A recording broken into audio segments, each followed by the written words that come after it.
students and welcome to all of you on the amazing platform of chemistry।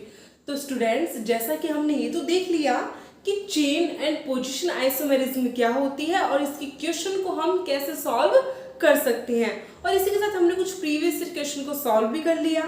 बच्चों अब हम सीखने जा रहे हैं आइसोमेरिज्म के अदर टाइप्स जो हैं tautomerism and functional group isomerism. I hope आपको प्रीवियस वीडियोस वाले सारे कंसेप्ट अच्छे से समझ में आ गए होंगे। तो चलिए फिर शुरू करते हैं आज का हमारा टॉपिक, जिसमें हम पढ़ेंगे functional group isomerism and tautomerism के बारे में। तो सबसे पहले हम पढ़ेंगे फंक्शनल ग्रुप आइसोमेरिज्म। तो जैसा कि बच्चों आपको नाम से ही पता चल रहा है, देखो अभी तक हमने जितने पढ़े ना सभी के नाम में उसकी डेफिनेशन छुपी हुई थी। चेन आइसोमेरिज्म में कंपाउंड्स की चेन डिफरेंट होती है आइसोमर्स की। पोजीशन आइसोमेरिज्म में फंक्शनल ग्रुप की पोजीशन चेंज हो जाए तो उसको पोजीशन आइसोमेरिज्म कहते हैं। वैसे ही फंक्शनल ग्रुप आइसोमेरिज्म का मतलब अगर भाई दो कंपाउंड जिनकी मॉलिक्यूलर फॉर्मूला तो सेम है बट अगर उनके फंक्शनल ग्रुप ही डिफरेंट हो जाए तो ऐसे आइसोमेरिज्म को क्या कहते हैं हम, फंक्शनल ग्रुप आइसोमेरिज्म। तो बेटा फंक्शनल ग्रुप आइसोमेरिज्म क्या होती है, ऐसी आइसोमेरिज्म जिसमें दो या दो से ज्यादा कंपाउंड के मॉलिक्यूलर फॉर्मूला तो सेम होते हैं, केमिकल फॉर्मूला सेम होते हैं, बट उनके फंक्शनल ग्रुप डिफरेंट पाए जाते हैं। तो आप सोच रहे होंगे कि अगर मॉलिक्यूलर फॉर्मूला सेम है तो फंक्शनल ग्रुप डिफरेंट कैसे हो सकते हैं। तो कैसे होंगे चलिए देखते हैं। तो फॉर एग्जांपल अगर हमारे पास एक केमिकल फॉर्मूला हो C2 या फिर C3H6O, ये एक केमिकल फॉर्मूला है, ठीक है। अब इससे इसके कितने आइसोमर बना सकते हैं हम, तो चलिए बना के देखते हैं। 3 कार्बन है ना, पहले बेटा 3 कार्बन को लिख लो आप, ठीक है। कितने हाइड्रोजन, 6 हाइड्रोजन है ना और 1 ऑक्सीजन है। हमेशा ध्यान रखना ऑक्सीजन हमेशा कार्बन के साथ डबल बॉन्ड बनाता है। तो आपके पास 2 पॉसिबिलिटी है, ठीक है। या तो आप ऑक्सीजन को इन दोनों कार्बन में से किसी एक कार्बन के साथ जोड़ दो या फिर इस बीच वाले कार्बन के साथ जोड़ दो, ठीक है। तो अगर पहले हम ऑक्सीजन को इस वाले कार्बन के साथ जोड़ते हैं तो अब देखो 3 कार्बन जोड़ दिए, 1 ऑक्सीजन जोड़ दिया। अब जोड़ना क्या है, 6 हाइड्रोजन ना। तो देखो यहाँ पर कार्बन से 1 बॉन्ड जुड़ा हुआ है, यानी इसके पास 3 वैकेंसी खाली है ना अभी वैलेंसी। तो यहाँ पर 3 हाइड्रोजन जोड़ दिए और 1 2 2 हाइड्रोजन की जगह यहाँ पर खाली है तो 2 हाइड्रोजन यहाँ पर आ गए। तो 3 to 5 1 हाइड्रोजन बच गया ना। अब देखो इस कार्बन का देखो 1 2 3 एक जगह यहाँ इस कार्बन के पास खाली है तो 1 हाइड्रोजन यहाँ जोड़ दिया आपने। बेटा जब भी हाइड्रोजन जोड़ना कार्बन की वैलेंसी देखकर जोड़ना, आपको कार्बन की 4 बॉन्ड कंप्लीट करने हैं, ठीक है। तो कार्बन एक कार्बन ने दूसरे कार्बन से जितने भी बॉन्ड बना रखे ना, उसके अलावा जितनी वैकेंसी खाली है, जितनी वैलेंसी खाली है ना, उतने हाइड्रोजन जोड़ दो, ठीक है। अब देखो एक पॉसिबिलिटी तो ये बन गई। अब दूसरी पॉसिबिलिटी क्या बन सकती है कि 3 कार्बन, अब हमने ऑक्सीजन इस कार्बन से तो जोड़ दिया, ठीक है, 1 नंबर कार्बन से। अब बेटा चाहे इधर जोड़ो चाहे आप ऑक्सीजन इधर जोड़ो, बात बराबर ही है, ठीक है। अगर इधर से जोड़ोगे तो इस कार्बन को 1 नंबर दे दिया, अगर इधर जोड़ दोगे तो इस कार्बन को 1 नंबर दे देंगे, ठीक है। तो एक पॉसिबिलिटी तो हमारे पास ये थी। सेकंड पॉसिबिलिटी क्या है, अगर ऑक्सीजन को इस बीच वाले कार्बन से जोड़ देना, ठीक है। तो अब देखो अब 3 कार्बन हो गए, 1 ऑक्सीजन हो गई, कितने हाइड्रोजन जोड़ने हैं, 6 हाइड्रोजन जोड़ने हैं ना। तो बस इस कार्बन की तो वैलेंसी पूरी हो रखी है 1 2 3 4, इसलिए तो अपने 4 बॉन्ड बना लिए। तो 3 हाइड्रोजन इस कार्बन के साथ जोड़ दो, 3 हाइड्रोजन इस कार्बन के साथ जोड़ दो, तो सेकंड पॉसिबिलिटी ये हो गई। अब आप खुद देखिए और चेक करके बताइए कि क्या इन 2 के अलावा कोई तीसरी पॉसिबिलिटी है क्या, जिसमें 3 कार्बन 6 हाइड्रोजन और 1 ऑक्सीजन को जोड़कर हम एक कंपाउंड बना सके, तो अगर आप देखेंगे ना तो ऐसी पॉसिबिलिटी आपको और नहीं मिलेगी।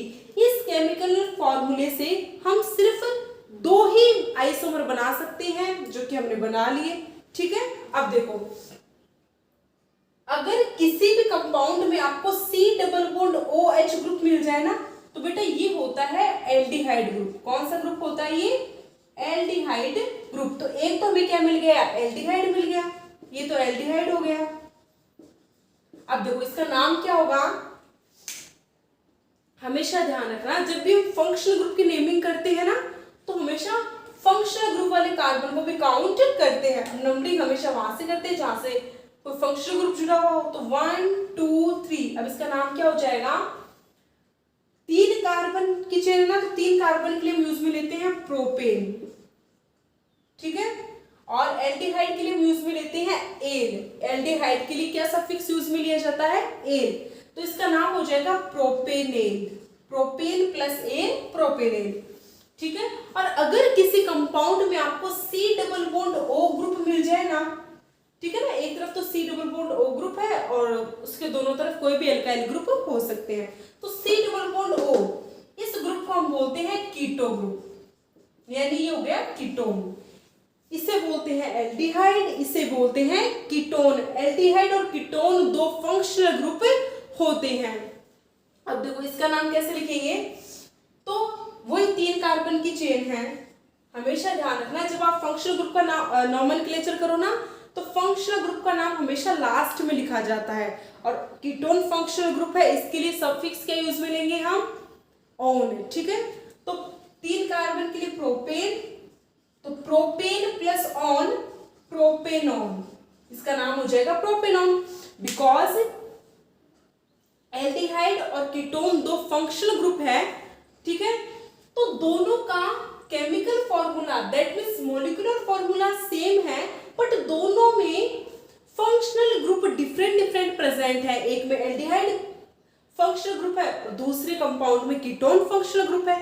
तो ऐसे आइसोमेरिज्म को फंक्शनल ग्रुप आइसोमेरिज्म कहा जाता है। अब ध्यान रखना, एल्डिहाइड और कीटोन दोनों फंक्शनल ग्रुप आइसोमर होते हैं, यानी दोनों एक दूसरे के आइसोमर होते हैं, ये फंक्शनल ग्रुप आइसोमर।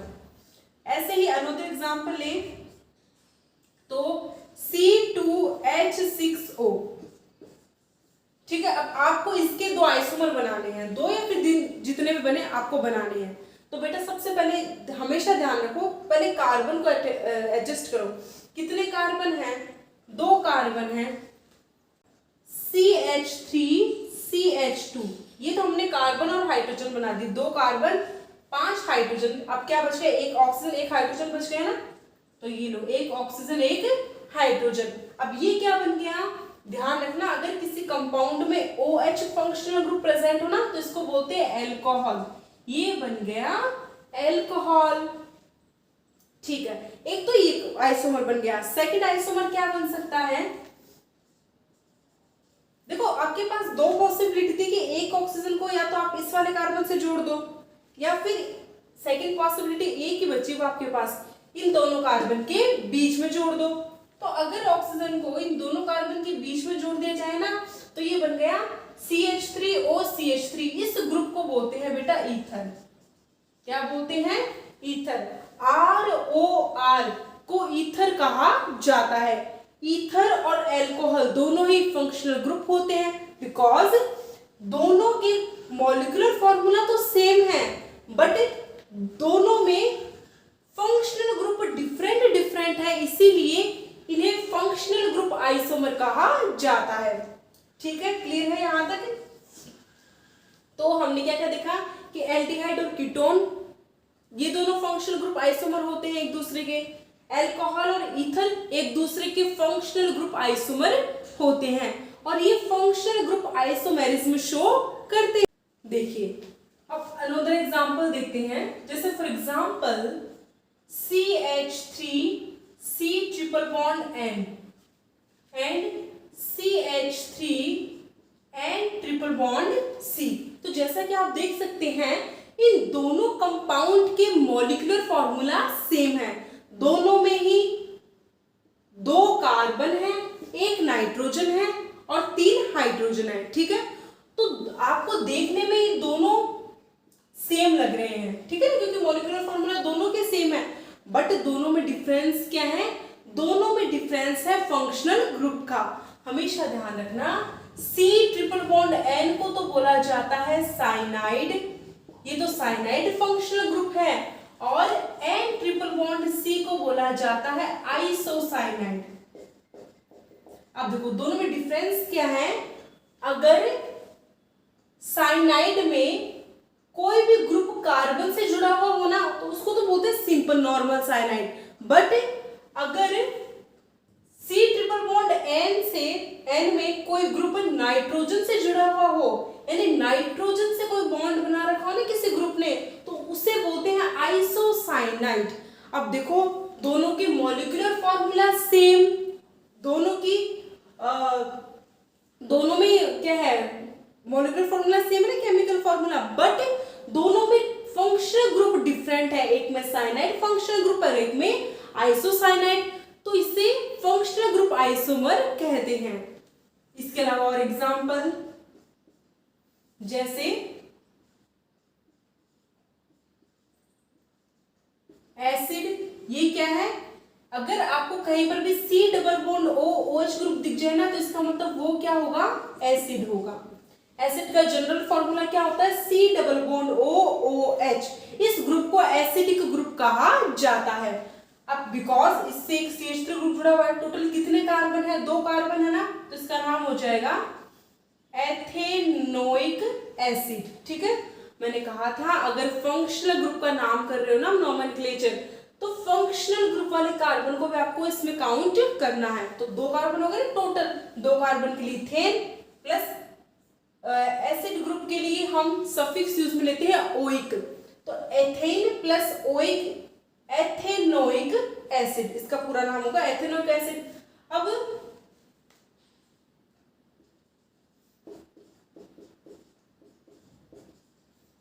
जरा इस ग्रुप को देखिए, दोनों में ही नंबर ऑफ कार्बन कितने हैं, सॉरी शायद कार्बन एक्स्ट्रा कर दिया,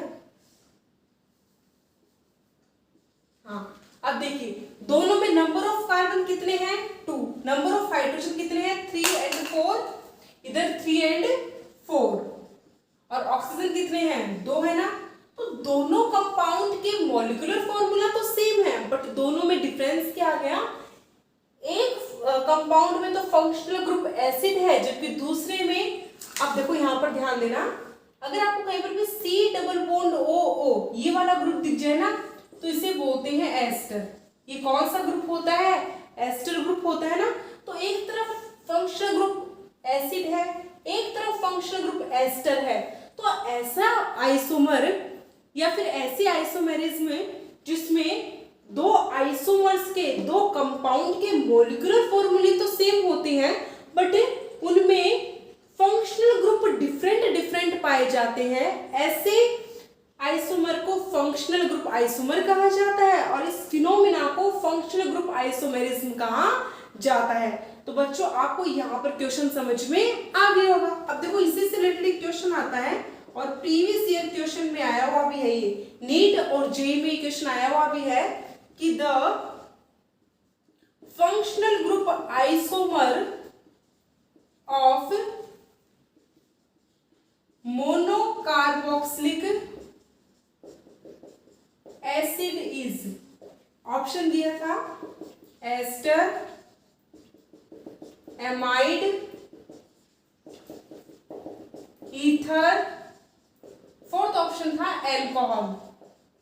अब क्वेश्चन क्या पूछा है कि the functional group isomer of monocarboxylic acid, monocarboxylic acid का फंक्शनल ग्रुप आइसोमर क्या होता है, ठीक है।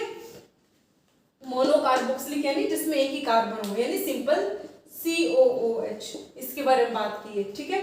अब आपसे पूछा है कि मोनोकार्बोक्सिलिक एसिड का फंक्शनल ग्रुप आइसोमर क्या होता है। आपको पता होना चाहिए कि एसिड चाहे वो मोनोकार्बोक्सिलिक हो चाहे वो डाइकार्बोक्सिलिक हो, हमेशा एसिड का फंक्शनल ग्रुप आइसोमर कौन होगा, एस्टर होगा।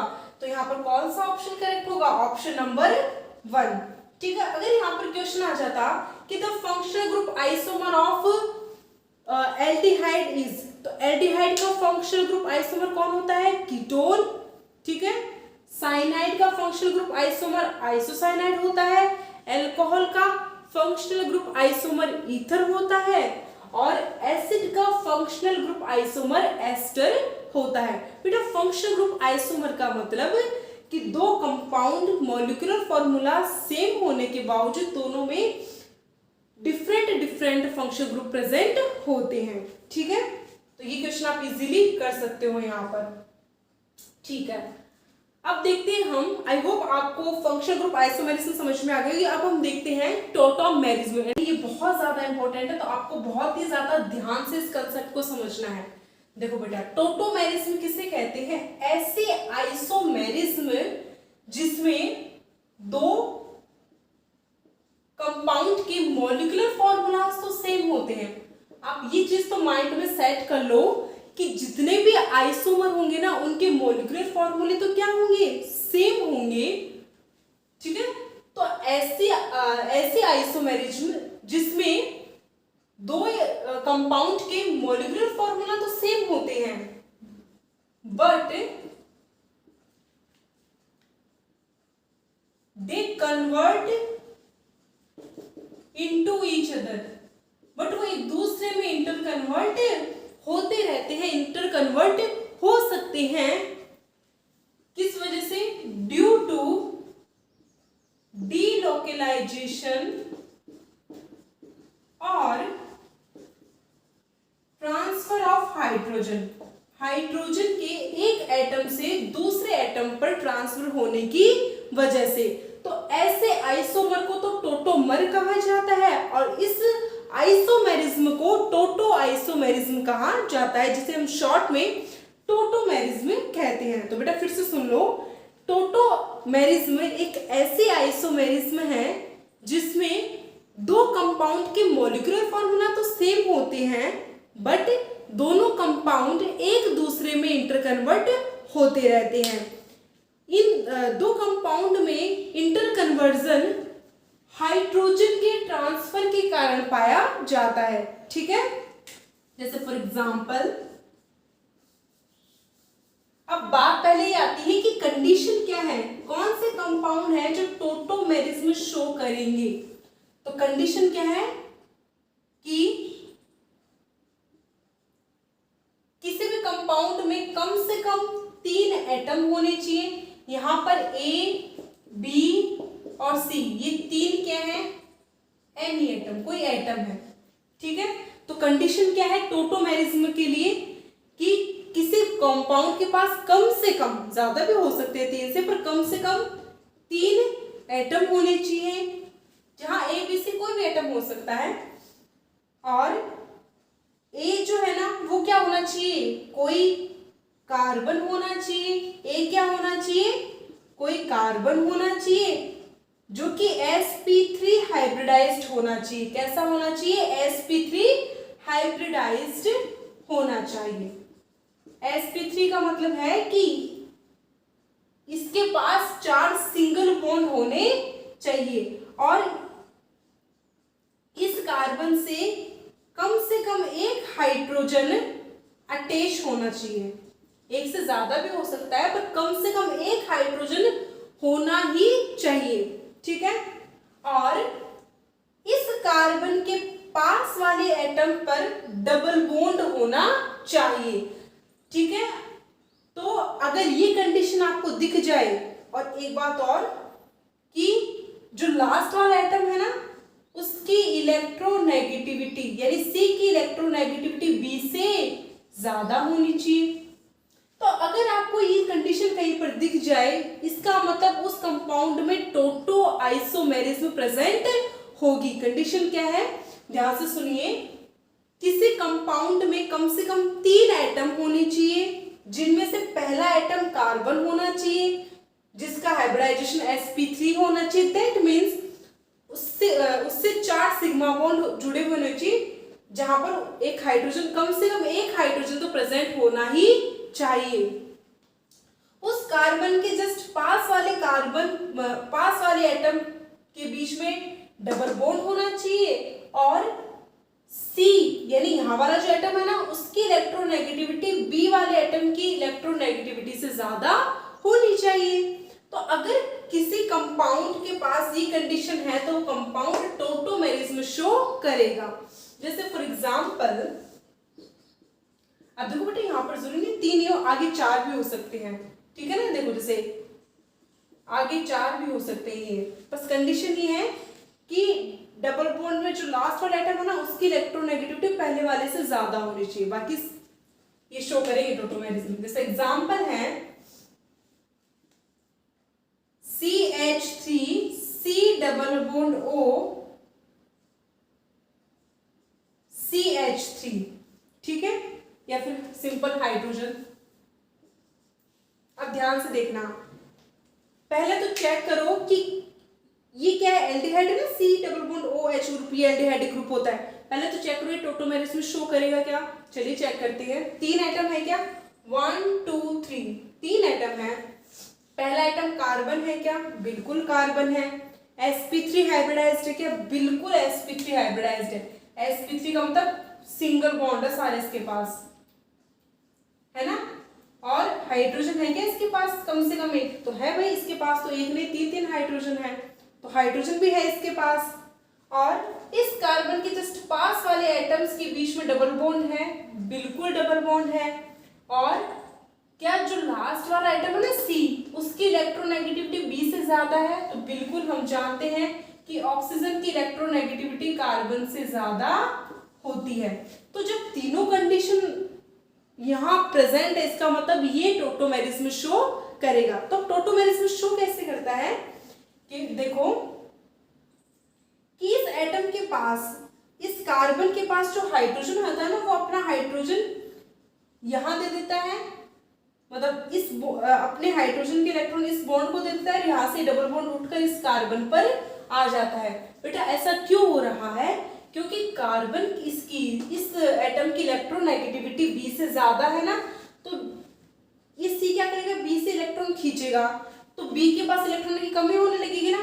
तो जैसे इसके पास इलेक्ट्रॉनों की कमी होने लगेगी वैसे ही इस A के पास जो हाइड्रोजन है ना वो अपने इलेक्ट्रॉन इस बॉन्ड को दे देगा। तो क्या बन जाएगा, A यहाँ पर डबल बॉन्ड आ जाएगा, डबल बॉन्ड B और C पर नेगेटिव चार्ज। अब देखो यहाँ से जो H प्लस निकला है ना वो इस C के साथ जुड़ जाएगा, तो CH।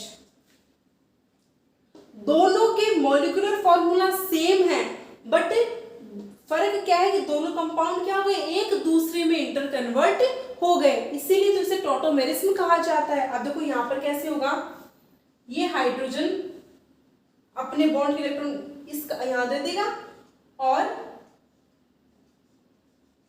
इस बॉन्ड के इलेक्ट्रॉन उठकर इस ऑक्सीजन पर चले जाएंगे। ऐसा क्यों हुआ, क्योंकि ऑक्सीजन की इलेक्ट्रोनेगेटिविटी ज्यादा होती है। तो जब दो कंपाउंड एक दूसरे में इंटर कन्वर्ट होते हैं ना तो उसको इस एरो से दर्शाया जाता है। अब देखो क्या स्ट्रक्चर बन जाएगी, CH2 डबल बॉन्ड C। अब देखो इस कार्बन ऑक्सीजन के बीच में एक बॉन्ड आ गया, यहाँ पर ऑक्सीजन, बिकॉज ऑक्सीजन जैसे ही इलेक्ट्रॉन ऑक्सीजन पे जाएंगे ना ऑक्सीजन पे नेगेटिव चार्ज आ जाएगा, और यहाँ से H प्लस निकला है ना तो ये H प्लस क्या करेगा, इस नेगेटिव चार्ज पर अटैक कर देगा, यानी ये हाइड्रोजन इस ऑक्सीजन के साथ जुड़ जाएगा, जुड़ गया। अब देखो ध्यान से देखो, ये दोनों कंपाउंड क्या है, सेम है, दोनों के मॉलिक्यूलर फॉर्मूला सेम है, बट डिफरेंस क्या है कि दोनों कंपाउंड एक दूसरे में इंटर कन्वर्ट होते रहते हैं। ये इसमें इंटर कन्वर्ट हो गया और ये इसमें इंटर कन्वर्ट हो जाएगा। तो ऐसे अब किस वजह से इंटर कन्वर्ट हुए, हाइड्रोजन के ट्रांसफर की वजह से ना। पहले हाइड्रोजन कार्बन के पास था, ऑक्सीजन के पास चला गया। तो इस टाइप के कंपाउंड को तो हम टोटोमर कहते हैं और इसे टोटो आइसोमेरिज्म कहा जाता है। अब देखो ये वापस इसमें भी तो कन्वर्ट हो सकता है ना, कैसे, ये कंपाउंड वापस इसमें इंटर कन्वर्ट हो सकता है, कैसे, अगर ये हाइड्रोजन वापस अगर ये बॉन्ड उठकर इस यहाँ पर आ जाए और इस बॉन्ड के इलेक्ट्रॉन वापस इस कार्बन पर आ जाए ना तो हाइड्रोजन वापस इस पे जुड़ जाएगा, वापस ये बन जाएगा। तो कहने का मतलब ये है कि दोनों कंपाउंड क्या हो रहे हैं, एक दूसरे में इंटर कन्वर्ट हो रहे हैं, ये इसमें और ये इसमें। इस टाइप के फिनोमेना को टोटो आइसोमेरिज्म कहा जाता है। अब देखो यहाँ पर दो स्ट्रक्चर बनेंगे ना, दो आइसोमर। तो अगर किसी भी आइसोमर में C double bond O group present हो ना, तो वो तो होती है उसकी कीटो फॉर्म। अगर टोटोमेरिज्म में C double bond O group present हो ना, तो उस फॉर्म को तो बोलते हैं कीटो फॉर्म। और अगर कार्बन कार्बन डबल बॉन्ड और कार्बन से एक OH ग्रुप प्रेजेंट हो, तो इसको बोलते हैं इनोल फॉर्म। देखो इसको कीटो फॉर्म क्यों बोला, क्योंकि C double bond O group के लिए हम क्या यूज में लेते हैं, कीटो, ठीक है। इसको इनोल क्यों बोला, डबल बॉन्ड को क्या बोलते हैं अपन, इन प्लस, अब इसमें कितने फंक्शनल ग्रुप है, दो फंक्शनल ग्रुप प्रेजेंट है, तो डबल बॉन्ड और एक OH। डबल बॉन्ड के लिए इन काम में लेते हैं, OH ग्रुप के लिए ओल काम में लेते हैं, तो इन प्लस ओल इनोल, तो इसीलिए इसे इनोल फॉर्म कहा जाता है। बात ये आती है कि कीटो और इनोल फॉर्म में से ज्यादा स्टेबल कौन सी होती है, तो बच्चों ध्यान रखना,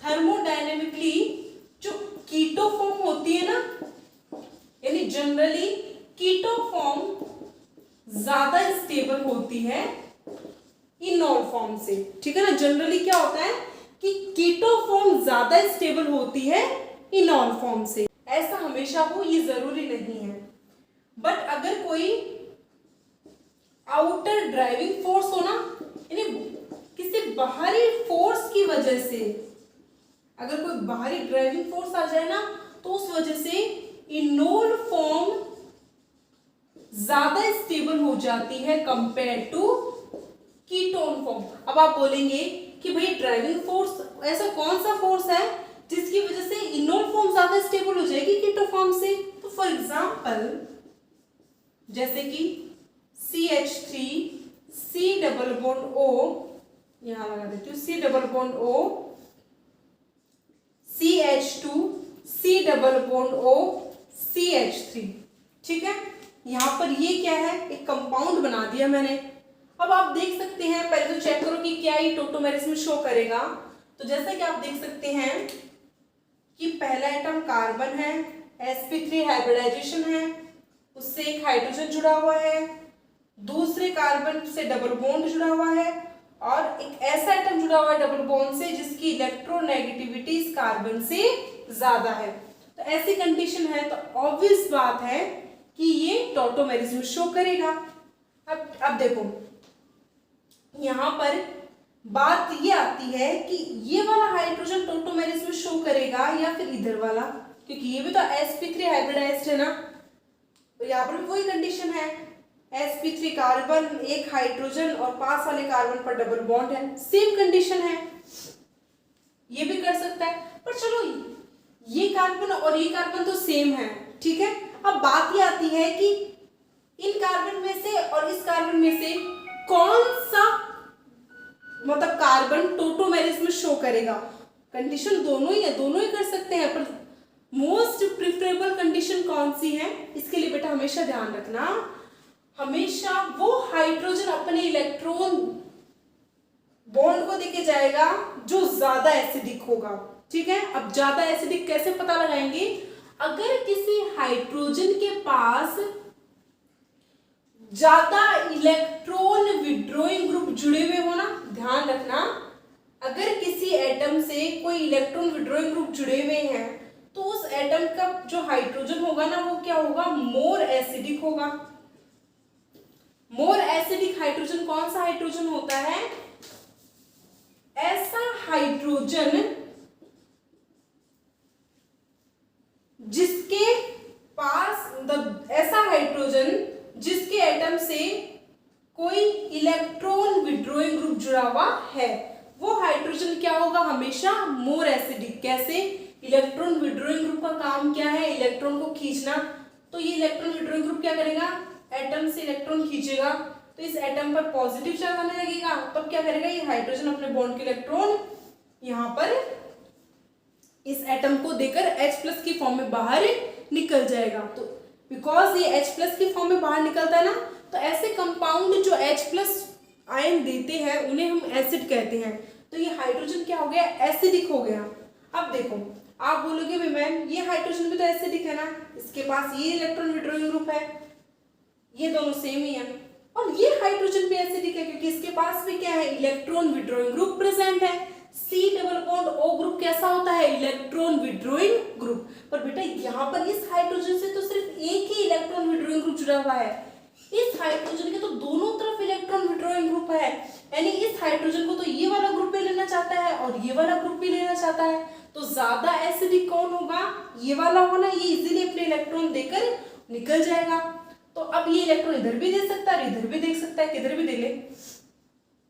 तो देखो इस टाइप से टोटोमेरिज्म हुई तो क्या बना, CH3 COH double bond CH C double bond O CH3। ठीक है, अब देखो यहां पर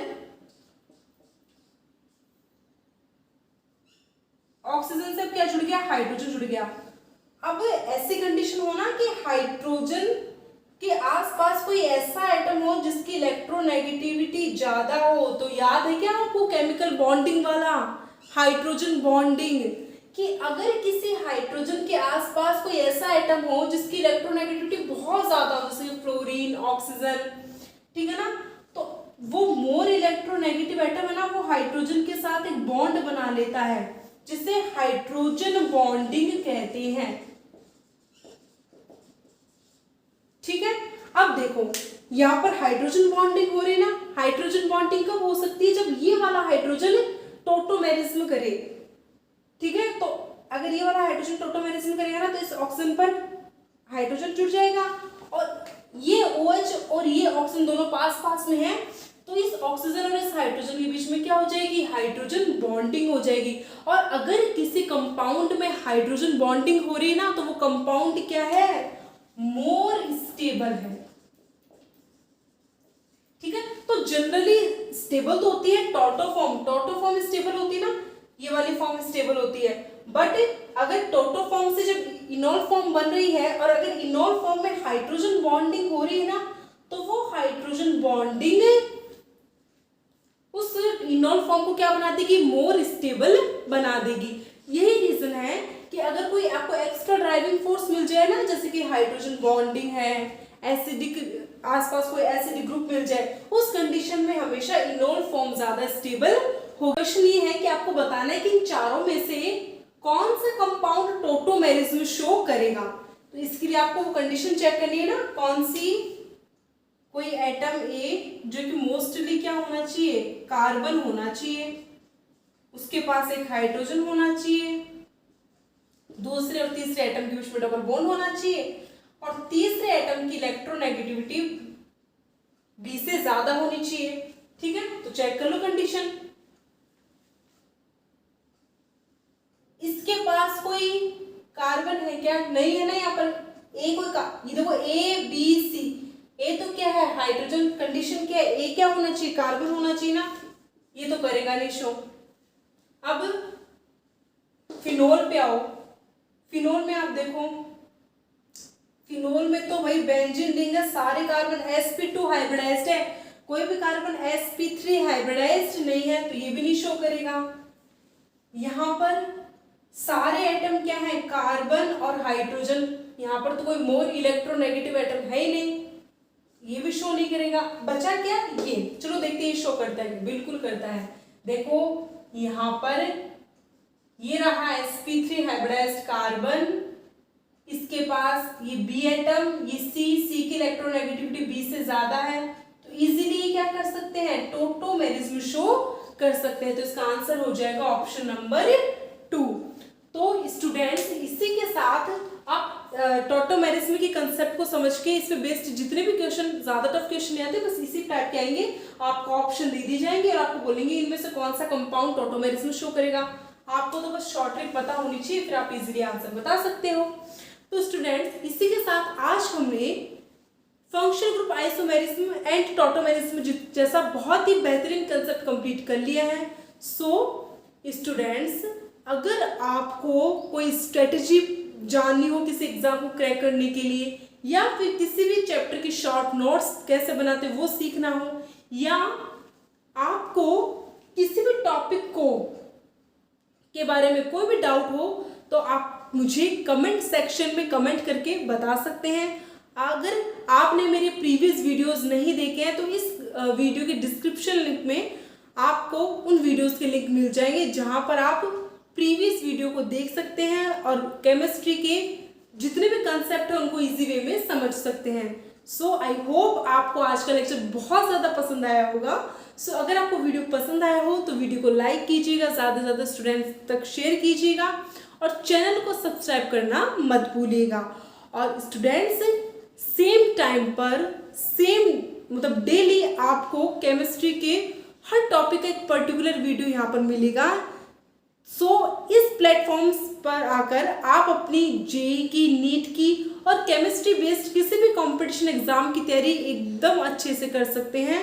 आपको कुछ नहीं करना, बस यहाँ पर आकर वीडियोस देखने हैं, कंसेप्ट को अच्छे से समझना है, प्रॉपर नोट्स बनाने हैं और इससे रिगार्डिंग जो भी क्वेश्चन है वो आपको सॉल्व करने हैं। इसी के साथ विद इन 2 और 3 डेज के अंदर मैं क्वेश्चन सीरीज स्टार्ट करने जा रही हूँ, जिसमें आपको डेली जितने भी टॉपिक हमने पढ़ लिए ना उसके रिगार्डिंग PYQ मिलेंगे और साथ में उनके आंसर मिलेंगे। तो आपको क्या करना है, उन क्वेश्चन की बस प्रैक्टिस करनी है और मेरे साथ इस चैनल पर बने रहना है और अपना सपोर्ट देना है।